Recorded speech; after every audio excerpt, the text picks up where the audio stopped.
अपहरणના case માત્ર ભારત કે અન્ય દેશ જ નહીં, દુનિયાના તાકાતવર ગણાતા અમેરિકામાં પણ પડકારજનક બની ગયા છે. ભલે અમેરિકા વેનેઝુએલામાં જઈને ત્યાંના રાષ્ટ્રપતિને પકડીને લાવી શકતું હોય, પરંતુ અહીં અપહરણની એક એવી ઘટના બની છે જે અઠવાડિયામાં પણ ઉકેલાઈ નથી. અમેરિકામાં મશહૂર ન્યૂઝ ચેનલ ફોક્સ ન્યૂઝની એન્કર સવાના ગુથરીની માતાનું અપહરણ થઈ ગયું છે. સવાના મશહૂર ટીવી મોર્નિંગ શો ટુડેની પ્રેઝન્ટર છે અને તેઓ ટૂંક સમયમાં વિન્ટર ઓલિમ્પિકમાં કવરેજ માટે જવાના પણ હતા, પરંતુ માતાના અપહરણ પછી તેમણે પોતાનો કાર્યક્રમ રદ કર્યો. આ ઉપરાંત વિડીયો દ્વારા અપીલ પણ કરી રહ્યા છે કે તેમની માતાને પરત મોકલી દેવામાં આવે. જો કે આ કેસમાં હવે સોશિયલ મીડિયા પર એપ્સ્ટીનના નામની ચર્ચાએ પણ જોર પકડ્યું છે.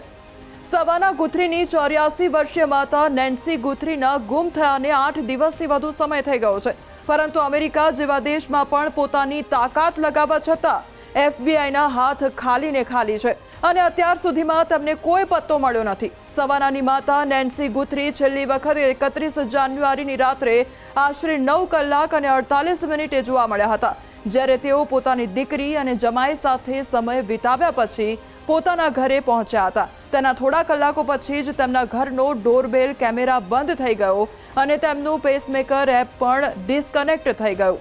નેન્સી ગુથરી તે રાત પછી પોતાના પરિવાર સાથે સંપર્કમાં આવી શક્યા નથી. બીજા દિવસે જ્યારે તેઓ ચર્ચમાં ન પહોંચ્યા ત્યારે પરિવારે ઘરે જઈને તપાસ કરી તો ખબર પડી કે નેન્સી ગાયબ છે. તેમના ઘરની બહાર લોહીના ટીપા પણ મળી આવ્યા છે, જેની ફોરેન્સિક તપાસ પછી ખબર પડી કે તે નેન્સીનું જ લોહી હતું.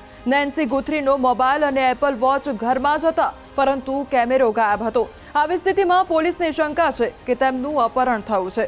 નેન્સી ગુથરીના ગુમ થવાનો કેસ પોલીસ સુધી પહોંચ્યો. જો કે આ કેસ વધુ રહસ્યમય ત્યારે બન્યો જ્યારે સેલિબ્રિટી વેબસાઇટ TMZ અને 2 સ્થાનિક ચેનલોને રેન્સમના ઈમેલ મળ્યા, જેમાં બિટકોઇનમાં લાખો ડોલરની માંગ કરવામાં આવી હતી. જો કે પોલીસનું કહેવું છે કે અત્યાર સુધીમાં કોઈ શંકાસ્પદ વ્યક્તિ સામે આવ્યો નથી અને આ કેસમાં કોઈ મોટી લીડ પણ મળી નથી. સવાના ગુથરીએ પોતાના તમામ કાર્યક્રમો રદ કરી દીધા છે અને તેઓ પોતાની માતાની શોધમાં જોડાયા છે. તો રેન્સમના મેલ આવ્યા પછી સવાના ગુથરીને સોશિયલ મીડિયા પર ભાવુક અપીલ કરીને કહ્યું છે કે તેમની માતા જીવિત હોય તેવો પુરાવો આપવામાં આવે. તેઓ પોતાના ભાઈ બહેન સાથે વિડીયોમાં બેઠા હતા અને તેમણે એ પણ કહ્યું છે કે તેઓ રૂપિયા આપવા માટે તૈયાર છે, પરંતુ તેમની માતા સલામત રીતે તેમને મળી જાય. પોલીસે તેમના ઘરમાં બહારના લોકોના આવવા જવા પર પ્રતિબંધ મૂકી દીધો છે અને તેઓ અહીં સતત નજર પણ રાખી રહ્યા છે. ઘરના પાછળના બેકયાર્ડમાં આવેલા સેપ્ટિક ટેન્કમાં પણ પોલીસે તપાસ કરવી પડી રહી છે. જો કે તપાસ એજન્સીઓનું કહેવું છે કે હજુ પણ નેન્સી ગુથરી જીવિત છે અને ક્યાંક બહાર છે. દિવસો પસાર થતાં જ આ ગૂંચવણ વધુ રહસ્યમય બની રહી છે અને આશાઓ ઝાંખી પડતી જઈ રહી છે. જો કે સોશિયલ મીડિયા પર આ સમગ્ર ઘટનાને હવે નાની કિશોરીઓ અને યુવતીઓના શારીરિક શોષણના ગુનેગાર જેફરી એપ્સ્ટીન સાથે જોડીને જાતની આશંકાઓ કરવામાં આવી રહી છે, કારણ કે વર્ષ 2019માં સવાના ગુથરીએ પોતાના કાર્યક્રમમાં એપ્સ્ટીનનો ભોગ બનનારનો ઇન્ટરવ્યૂ કર્યો હતો અને આ ઇન્ટરવ્યૂએ ભારે ચર્ચા પણ જગાવી હતી.